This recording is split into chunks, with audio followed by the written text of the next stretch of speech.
Hello, hi everybody. Welcome to Brilliance Coaching, the podcast where high performing women unlock their brilliance, lead with purpose, and create success on their own terms. This podcast is all about capturing authentic brilliance moments. Not drowning in abstract ideas or endless theory, we are exploring tangible shifts, everyday habits that spark those transformative experiences. You will hear real life stories that show how small intentional actions can lead to extraordinary outcomes. Today, invited a guest, Cath Burke, to share her insights about how to step into our brilliance. I have been learning nonviolent communication from Cath for years, and I find this was an extremely powerful tool to get in touch with my emotions, express my needs, and handle conflict. Cath is a certified nonviolent communication trainer, in short, NVC, with CNVC, a global organization funded by Marshall Rosenberg. Marshall Rosenberg is the founder of Nonviolent Communication, and he has some amazing books that I would truly recommend to you. He helps to foster self-awareness, authentic dialogue, and deeper connections. Cath helps individuals and teams to resolve conflict, collaborate effectively, and create meaningful change. Welcome, Cath, to the podcast. How are you doing today? Thanks. Yeah, I'm doing okay. I'm curious about this conversation. Awesome. So my first question for you would be, what does brilliance mean to you? What comes up for you when you hear this word? Yeah, well, really, for me, it means being yourself. It means enjoying what you do, enjoying your life, doing what you love, and earning enough to sustain yourself. Yeah. Mm. So I don't see it as like, being number one or super successful or perfect in any way. I think it's about, being yourself and enjoying that. Yeah, being yourself and enjoying that. It sounds simple, but it doesn't always goes that easy. I wonder, how did brilliance and kind of this feeling of being yourself, how did it show up in your life, or how did you discover how to be yourself? Well, I think I was really searching for my purpose in life. I had a strong wish to have a sense of meaning in what I did. So, and I wanted to contribute something. So I was, searching for that for a long time, and I didn't know for a long time as well. So I think that motivation was key, because it was the motivation that made me look and Mm. search and not give up. So tell us a little bit about your journey. What did you have to go through until you actually found yourself? Yeah. Well, I I guess I yeah, what to say. I was looking for what it was that I really wanted to do. I tried writing a travel log, believe it or not. I tried travel writing. I trained as a journalist. I got into human rights writing, and I guess I kind of wanted to change the world. That was the thing, and I wanted to. It needed to be something I was passionate about, and I was really passionate about travel and other cultures and other countries. But what happened for me is I think once the world of sort of personal development opened up for me, that was just a big wow. Oh, this is interesting for me, and that was through my best friend, who got me to do a psychotherapy foundation training, and I was just fascinated. She was the one who also mentioned MVC to me. And I also did that because I had conflict in my relationship and I wanted to understand why and what to do about it. So that suffering inside of me was a big motivator as well. And I didn't know that was going to then become what I kind of did in life, or that I was going to become someone who shared MVC with others. So really what I did was follow my interests. And that's from there my purpose evolved, I would say. Wow, I really love seeing that you actually followed your passion, and you weren't 100% sure what it will be, but you followed your interest, and that kind of those breadcrumbs led you to a place where you found your purpose and you really contributing in a very meaningful way. And I also noticed that this is really interesting, that actually that suffering, that conflict, that pain led you to this beautiful place where you didn't just learn to do MVC for yourself, but how to help others to do the same. Yes, I mean, that was, I guess, because I found it so helpful and so meaningful for me personally, then I felt inspired to share it. And I also had some skills in that area. I was trained as a teacher to, postgraduate teacher training. So I was teaching adults. I was teaching them English, actually. So I realized, oh, well, I've got relevant skills here around sharing this work, this process with others. So I think that's another aspect, is like, what are you good at, And I was resistant. I was like, I don't really want to be a teacher. I was kind of resistant to it for quite some time. But then I realized that actually it was something I was good at, and I could use that in serving the purpose that was sort of unfolding for me, which was about nonviolent communication. Amazing. It's always helpful when we have skill in something that we are interested in, and the two can link together. What is that magic that nonviolence communication brings to the world? I think it helps you to understand yourself and other people. It helps you to understand why you're behaving the way you are, or someone else, or feeling what you're feeling, or thinking what you're thinking. And it just allows you to really accept that without judgment. It's like, oh, this is what's happening, and it's valid.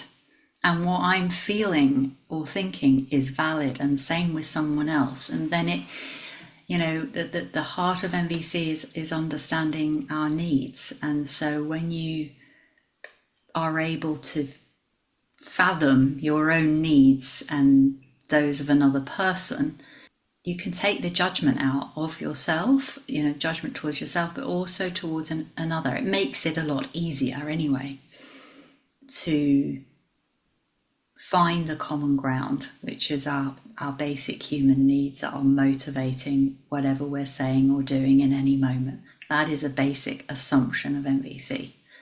And I have found that to hold up in every situation I've come across. People are trying to meet a need. Yeah, absolutely. And it's so powerful because very often we run away from our feelings. We run away from expressing our needs because we feel it's not safe. But MVC makes it feel very, very safe to do that. And that's why I personally feel that it really creates that step change where you can do brilliant things because you don't have to run away from your feelings anymore. And you don't have to worry about how you talk to people because it naturally gives you a framework where you build connections rather than create divides. Yeah, absolutely. It comes back to accepting yourself. And if you're not judging yourself, then you are much more in your power and more confident to say what's actually true for you. And it gives you a frame for expressing yourself without judging others. So that's very well, it's very authentic. So it can't be wrong because it's just what's actually true for you. Exactly. And it cannot be questioned. So could you share some of the moments where MVC kind of help you step into your brilliance and helps you actually create some magic in your life? MVC, it helped me to connect to these deeper needs and motivations in myself.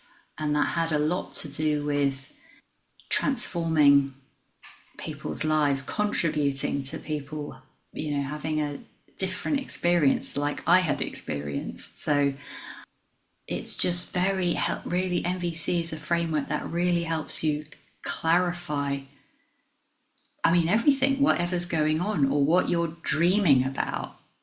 So when you have that clarity, then it makes it sort of much more straightforward. So another thing that I was passionate about was dance. I was doing this form of conscious dance, 5 rhythms, for many years, and I loved that too. And so again, MVC helped me to okay, I'm going to follow that. This is just listening to myself. And this was, so at that time I did a lot of training in dance, and I trained to be a teacher, but I was also doing lots of training in MVC. And so I can remember this time of thinking I'm riding 2 horses and it's a lot, but something in me was no, I want to listen to this and I don't want to drop either of them, even though it was a lot.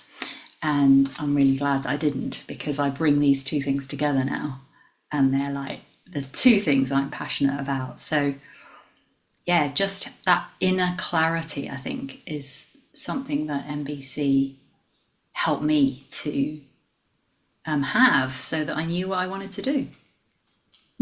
Absolutely.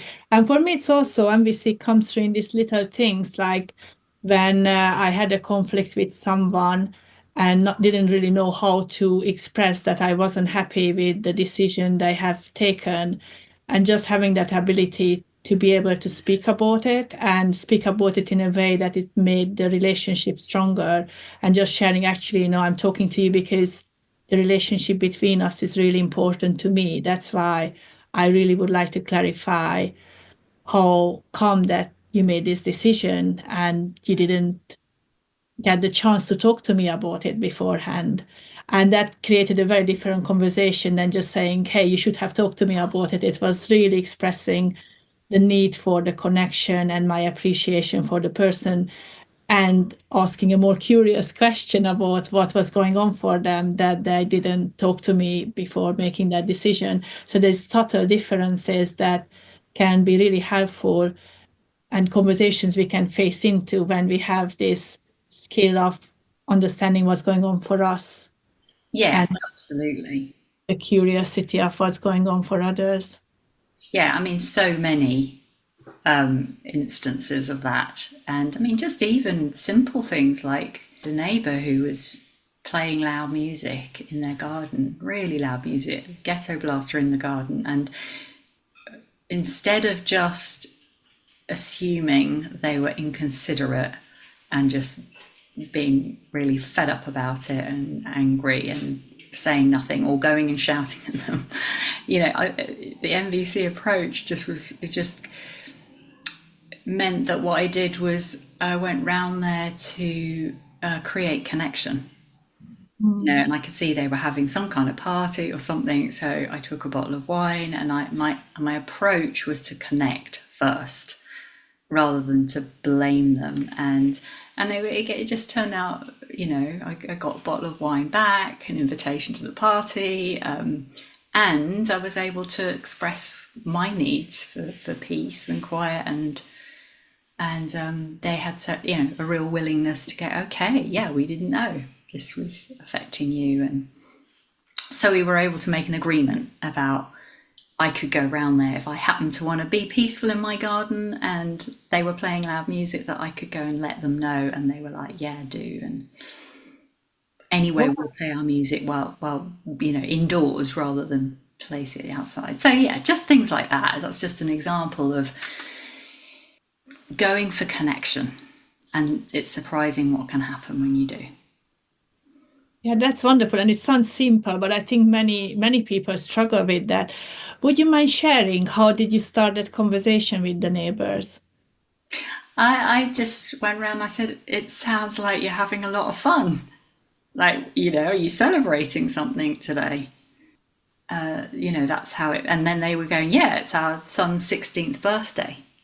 So I sort of joined in the celebration. I said, well, I've brought you a bottle of wine because I can tell that you're celebrating something. And that was, then they were just so enthusiastically friendly to me. And then, I brought my needs in to the situation around peace and quiet. How did you express that? What did you say? Love that you're having fun and, enjoying your music. I love music too. And when I'm in my garden, I can hear it. And actually, what I love more than anything is to have quiet when I'm in my garden. That's one of my favourite things. So, do you know what I mean? So that's how the intro was. I mean, this is amazing. The warmth in your voice and the empathy communicated more than any of the words could have about how loving and caring you were and really non-judgmental, giving them full understanding of the situation. I think that's where the magic lies. Well, yeah, because I think if a neighbour comes round, there may be already just an automatic expectation, like there's going to be a complaint. So our nervous systems, whether we like it or not, can get into defense mode really easily. Went round there and my focus was, I'm connecting. I'm going to connect with them. Yeah. So that intention to connect was helpful. Amazing. Definitely when focus, when we set our intentions, that can very much change how we come across. Having that clarity is really powerful. Absolutely. And I wonder when, when your nervous system kind of gets triggered and you feel that, something is not right, what can you do? What do you suggest doing so that you can calm yourself down and get back to a place where you're calm enough to set intentions? The main thing is to be aware. So if we're not aware, we're going to do automatic things that will perhaps make the situation more difficult to repair later.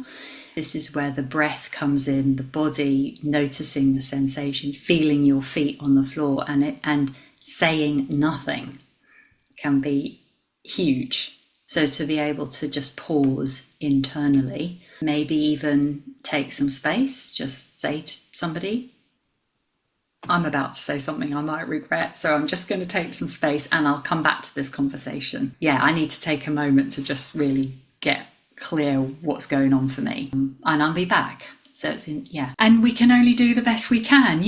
We just keep doing the best we can, and sometimes we just react, and it's out of our mouths before we've noticed. Yeah, it's part of the human experience. Yeah. So it's the self-empathy. It's like, it's okay. It's receiving yourself with empathy and knowing you've done the best you can in that moment. And what do I want to do now about it? How am I feeling now about it?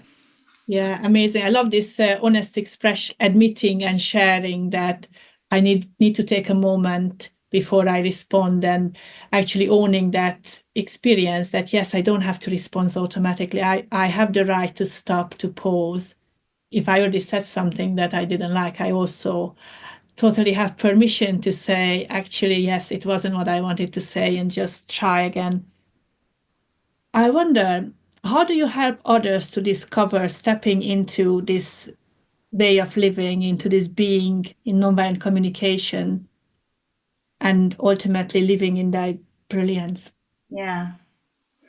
Both MVC and a kind of conscious dance, it's all about tuning in to what you're experiencing in the moment, feeling what you're feeling and not judging it, and then connecting to what these feelings and also the thoughts that you're having, what are they telling me about what I am longing for? What are my needs?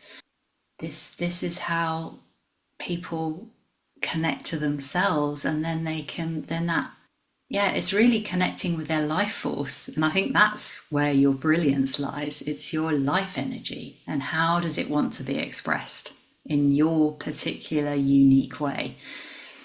I think NBC just brings us the possibility of going beyond all the thoughts in our mind and dropping somewhere deeper where we can connect to what our life is wanting to do. I really love that. It's really like help us listen to that inner wisdom.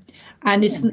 you don't think your way to your brilliance. It's just you connect with that essence. And because you connect it to it, it kind of gives you that boost of energy, that power, that radiance that you never can think your way to that. Yeah. It's not an intellectual process. It's embracing your humanness.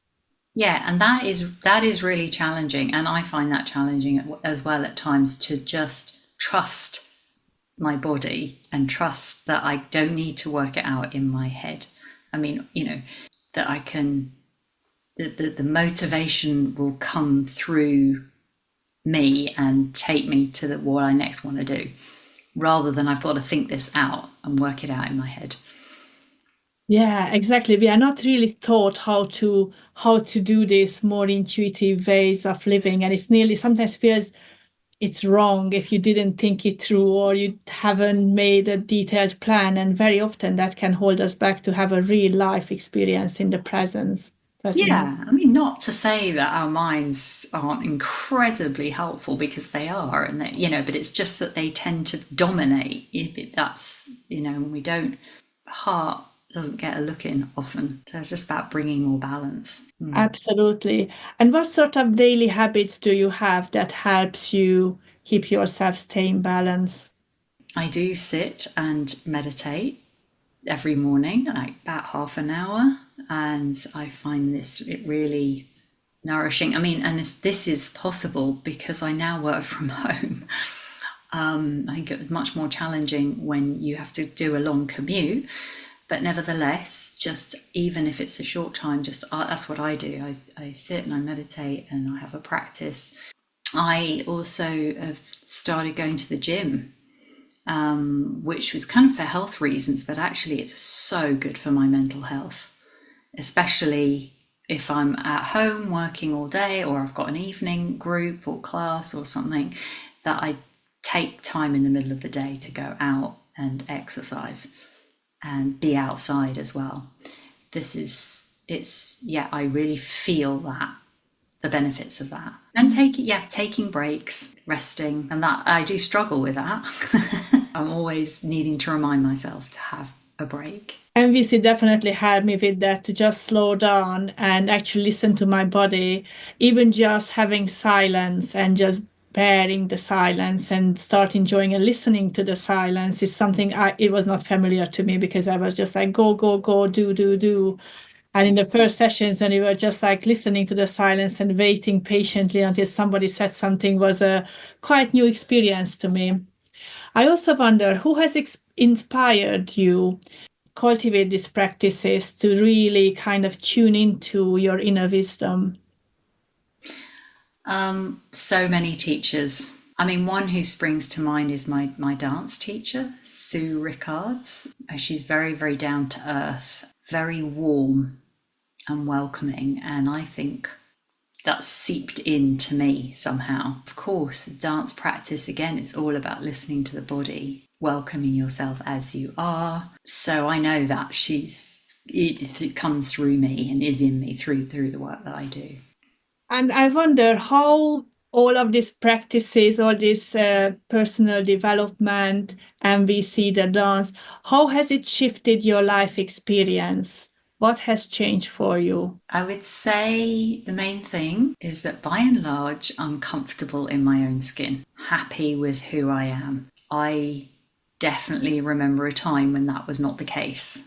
And I felt very just insecure, or didn't know what I wanted or what I was doing with my life. And I couldn't separate, is that MVC or is that dance, because I've been practicing both. But there's that coming back to the here and now, being okay with how things are, even when I'm not okay with how they are. It's just like, okay, this is a difficult experience and that's what's happening.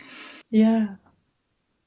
I love that. But you are okay. It's like the experience or whatever is going on in the outside is one thing, but your experience is another thing. And yeah, that is something that you are in charge of and you are in control. Yeah, I'm aware that, I may be having some thoughts about myself or someone else that may be uncomfortable, but I'm aware that that is something that's happening. It hasn't taken me over. That sounds really powerful. Like for me, definitely you are one of those people who lives in their brilliance and actually teaches it to others as well. And I had many of those experiences and moments when I had this sudden insight. It's like, wow, yes, you can look at impossible situations from a very different perspective. And it's quite obvious that there is no real conflict at the level of the heart. And when we see with our hearts, it's actually there's always a solution. So I find that extremely powerful.